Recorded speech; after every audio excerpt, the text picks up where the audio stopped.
Okay. This is part of my testimony. I was born in 1963 in Michigan City. My father was an iron worker. My mother was a stay-at-home mom. Right in the microphone. My father was an alcoholic and was very physically and verbally abusive. When I turned 5 years old,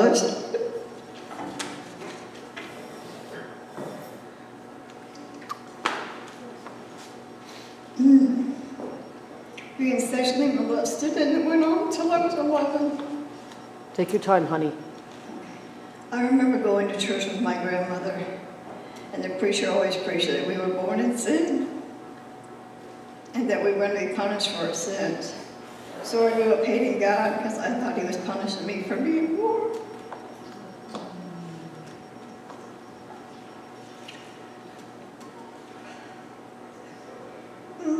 When I turned 16 years old, I started drugs for the very first time, and I fell in love with them. I didn't know anything could ever make me feel so good. When I turned 18, my best friend's brother was a Pentecostal preacher, and we started dating. He didn't know I was strung out on drugs, and we married in 1982.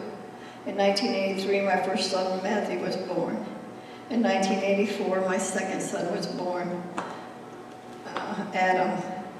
Although I was married to a preacher, it was all about religion. I didn't know nothing about a personal relationship with God.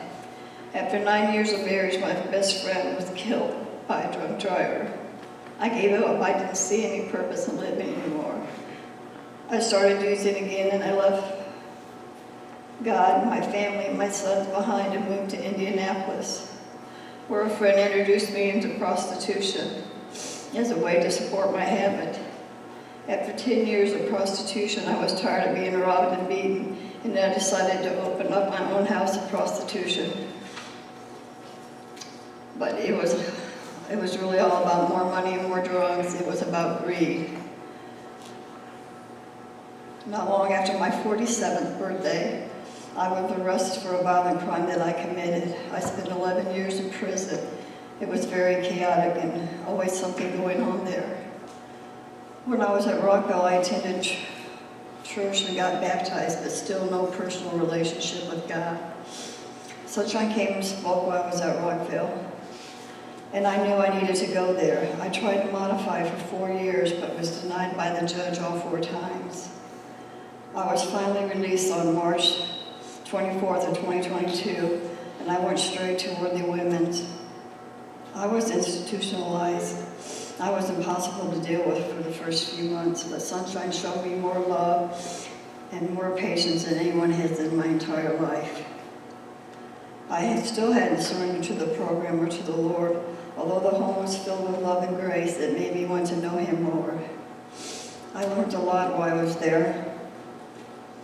I learned that I didn't have an addiction problem, that I had a sin problem, and that I needed to learn to accept things, the world as it is and not as I would have it be.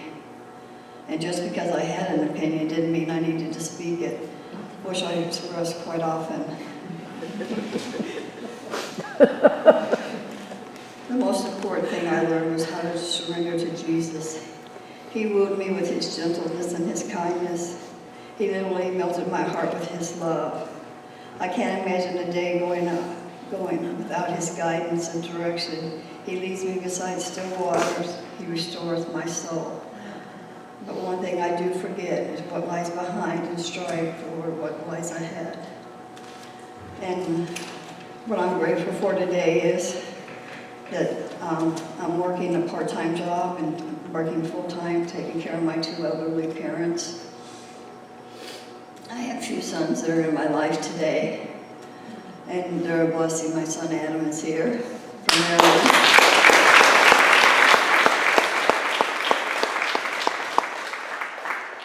And I just want to thank Sunshine. She's been such a blessing to me.